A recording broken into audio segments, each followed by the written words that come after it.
राम राम प्यारे बच्चों।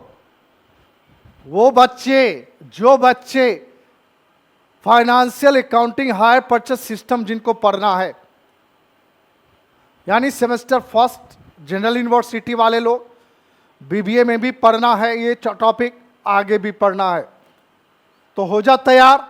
आज के लेक्चर थर्ड में एक छोटा सा लेक्चर आज का भी है कि हायर परचेस सिस्टम में हम अगर कोई असेट्स अक्वायर करते हो तो आप डिप्रिसिएशन की चर्चा करते हो। यार डिप्रिसिएशन कौन चार्ज करेगा? वो जिसे खरीदे हो या वो जो खरीदा है? बेटा वो जो जिससे खरीदे हैं, अरे यार उसका बिजनेस है, उसके लिए वो असेट्स नहीं होता है। जो बिजनेस करता है उसके लिए गुड्स होता है और गुड्स पर डिप्रिसिएशन का भी चार्ज नहीं होता है। मतलब हायर वेंडर में ये टर्म का यूज ही नहीं करना है सर। तो किस में करना है? परचेजर में। और वो भी ऐसा नहीं है कोई नया चीज है, हमने बेसिक्स यानी 11th 12th के क्लास में पढ़ चुका है। 11th में हमने डिप्रिसिएशन कैलकुलेट करना बच्चा। डिप्रिसिएशन होता क्या? हम कोई भी एसेट्स को जब रेगुलर यूज करते हैं तो उसकी वैल्यू क्या होती है? घटती जाती है। उस decreases in the value of assets is known as depreciation. It is nature of nominal, always expenses debit होता है, याद रखना इस चीज को। और एसेट्स डिक्रीज कर रहा है देन क्रेडिट। आओ उसकी बाद में चर्चा करेंगे। आज का सिर्फ चर्चा है हम डिप्रिसिएशन कैसे कैलकुलेट करेंगे। First two method, straight line method और WDV यानी रिटर्न डाउन वैल्यू मेथड। आइए आपके स्क्रीन पर क्या है जरा देखेंगे हम लोग। डिप्रिसिएशन आई कहता है कोई भी fix assets, non current assets like building, motor car, furniture, machinery etcetera purchase करते हो बिजनेस में यूज करने के लिए। इस असेट्स का जो वैल्यू है वो डिक्रीज होता है, जो क्योंकि हम कंटिन्यूअस उसकी यूज करते हैं, उसमें गैप हो जाता है, उसकी शक्ति घट जाती है। This decreases in the value of fix assets is known as depreciation. और depreciation is a gradually and permanent decreases in the value of an assets from any causes. घटती जाती है। क्लियर है? आओ डिप्रिसिएशन के मेथड के लिए हमें दो मेथड पढ़ना है, स्ट्रेट लाइन और WDV यानी रिड्यूसिंग बैलेंस। स्ट्रेट लाइन मतलब सीधा, मतलब कहता है इसमें कुछ बातें याद रखना कि इसमें ऑलवेज जो डिप्रिसिएशन चार्ज करोगे ओरिजिनल वैल्यू पे। इन दिस चैप्टर पर ध्यान से याद रखना, हम जो अमाउंट पे करेंगे उस असेट्स के अगेंस्ट में उस पर डिप्रिसिएशन नहीं चार्ज होगा। जो इसकी वैल्यू है, कैश प्राइस है, हम उस पर डिप्रिसिएशन चार्ज करेंगे। और SLM कहता है कि हर बार हम एक ही जो ओरिजिनल वैल्यू असेट्स का उसी पर डिप्रिसिएशन चार्ज करेंगे, हम घटे हुए वैल्यू पर डिप्रिसिएशन चार्ज नहीं करेंगे।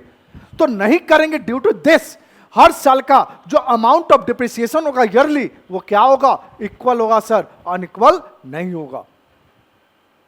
तो कहता है under this method each year depreciation charge on original value of assets.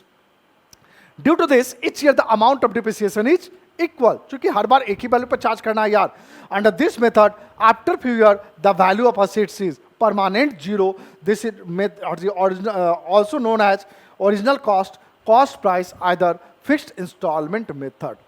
आओ इसका पहले डिप्रिसिएशन का फॉर्मूला सिंपल सा है, जो cost price of assets into rate of depreciation divide by 100। यही फार्मूला कंटिन्यूअसली रखे रहेगा और वहां पे कॉस्ट प्राइस ही यूज होगा कंटिन्यूअसली। आपके पास एक क्वेश्चन आ गया। SRSP limited company purchase a machine, the cash price of machine is ₹20,000, purchase after paying down 5,000, balance payable in 3 yearly instalment 5,000। अभी जस्ट इसी क्वेश्चन का इंटरेस्ट कैलकुलेट करना सीखा, बट हम यहाँ पे इंटरेस्ट नहीं कैलकुलेट कर रहे हैं। यहाँ पे डिमांड है डिप्रिसिएशन कैलकुलेट करना, और वो भी 10% पर एनम अंडर SLM। अंडर SLM मतलब fix instalment. Always original value पर ही डिप्रिसिएशन चार्ज करेंगे। भैया इस असेट्स का ओरिजिनल वैल्यू कितना? 20,000 है। कितना है? 20,000 है। यहां 3 इंस्टॉलमेंट की बात हो रही है तो 3 ही ईयर का आप डिप्रिसिएशन कैलकुलेट करोगे, बार बार नहीं, हर बार नहीं, मैक्सिमम 3 इयर्स। बेटा amount of depreciation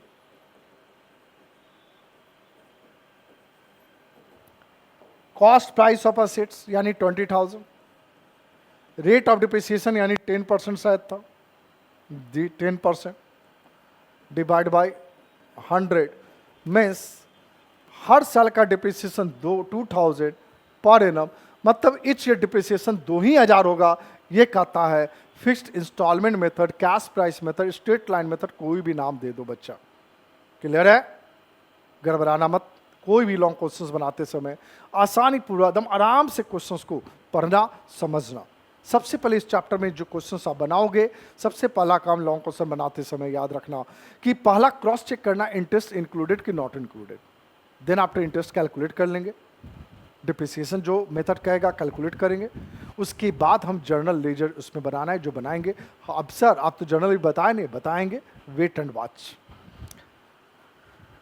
reducing balancing method कहता है कि first year depreciation original value पे चार्ज करेंगे और रिमेनिंग ईयर घटे हुए वैल्यू पे यानी डिप्रिसिएटेड वैल्यू पे चार्ज करेंगे।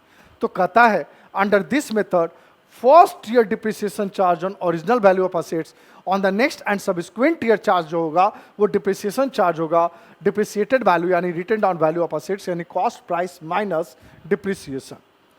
Due to this each year the amount of depreciation is unequal, और इसको हम डिमिनिशिंग कर सकते हैं, रिटन डाउन वैल्यू मेथड भी कर सकते हैं, रिड्यूसिंग बैलेंसिंग मेथड भी कर सकते हैं।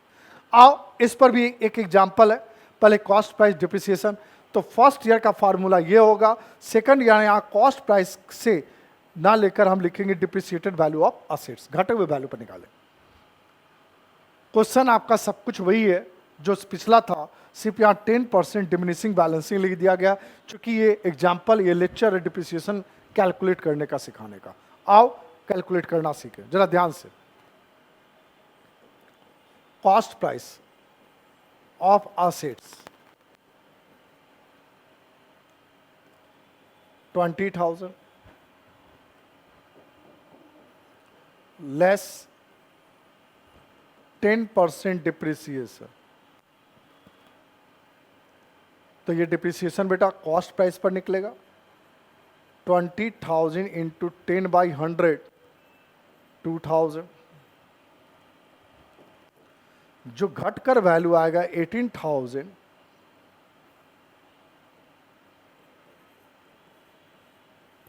हम इसको नाम देंगे बेटा डिप्रिसिएटेड वैल्यू। ये डिप्रिसिएशन निकल गया बेटा फर्स्ट ईयर का।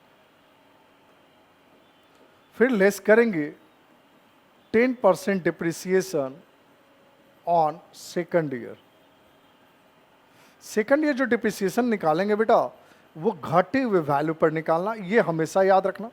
18,000 का 10% 1800 आ जाएगा। आप बेटा 16,200 ये निकल गया डिप्रिसिएटेड वैल्यू सेकंड ईयर का निकल गया। फिर बेटा थर्ड ईयर हम फिर, चूंकि जितना इंस्टॉलमेंट होगा उतना ही साल का आपको डिप्रिसिएशन कैलकुलेट करना है,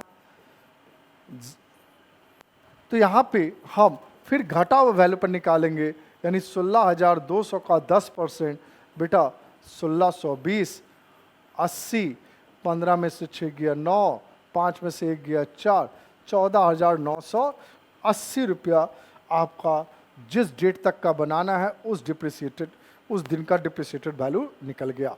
मतलब फर्स्ट ईयर हम ओरिजिनल वैल्यू पे, देन आफ्टर रिमेनिंग घटे हुए वैल्यू पर डिप्रिसिएशन निकालना है बच्चों। यही था आज का लेक्चर। एसएलएम में कैसे कैलकुलेट करोगे, डब्ल्यूडीवी में कैसे कैलकुलेट करोगे, तो शायद बच्चा समझ में आया होगा। आज का लेक्चर आप लोग को कैसा लगा ये अपने कमेंट में कमेंट करना मत भूलना, लाइक शेयर करना मत भूलना, और अपने दोस्तों के बीच में इसको आप जितना लाइक शेयर कर सको वो वैसे दोस्तों के लिए बहुत आसानी होगा। और जिनको भी कहीं से डाउट होगा, हम हर बार अपना नंबर लिखते हैं, आज भी लिख रहे हैं बेटा, स्क्रॉल भी चल रहा है तुम्हारे पास, इसलिए कोई कंफ्यूजन नहीं होना। जहां तुमको डाउट हो और या हमसे जुड़ना चाहते हो आगे के लेक्चर के लिए, तो आप जरूर कांटेक्ट या मैसेज करो। आपको ऑनलाइन ही क्लास चलेगा, यहाँ ऑफलाइन क्लास नहीं चलेगा। आज के लिए इतना ही। राम राम सभी को।